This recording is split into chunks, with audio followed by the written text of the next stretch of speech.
Some of my manga are so old they were published in the last millennium. I remember each of the 4 different times Viz decided to change their logo. More than 14 years ago, Shonen Jump sold their 100th issue Spectacular for $4.99. It featured a One Piece, Dragon Ball, cross epic, which I didn't understand at the time. Also, a special Dark Magician Yu-Gi-Oh card, which I never used because I have much better memories with the starter deck Yu-Gi's original from 2002. Back then, the internet only existed for an hour at a time, 6 blocks away from my house, at the public library. If I tried saving more than 7 pictures onto my external storage, I'd run out of space. How could I have predicted ebooks, manga that glow in the dark? I thought I had to keep my Lego instructions forever in case I wanted to assemble the Toa Kaita. But today the internet helps almost all knowledge flow further than ever before. And our data storage capacity far exceeds my childhood dreams.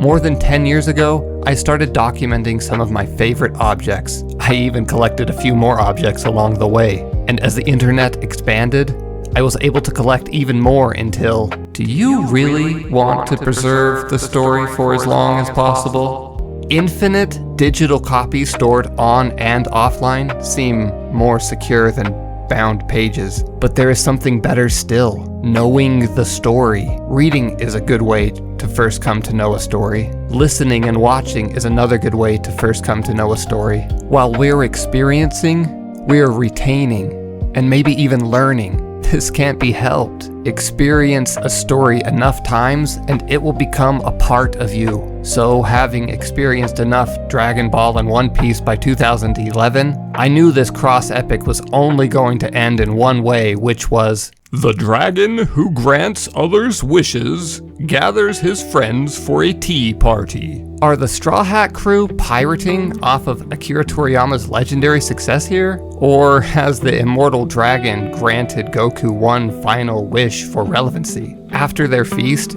it would take another 5 years for more Dragon Ball manga to be produced. It's been 10 years since then, coincidentally, the same time since I began YouTube. I don't even know what I'm trying to say here. It's not that I'm uninterested in sloppy quality, or that printed media is more expensive today, or that ebooks are more versatile. It's all 3 and more. As a kid, I watched a new episode of Dragon Ball every weekday on Toonami. I hardly watched Dragon Ball at all as an adult, and yet I think about it more than ever. That might be what I'm really trying to say. Be well, everyone. Peace.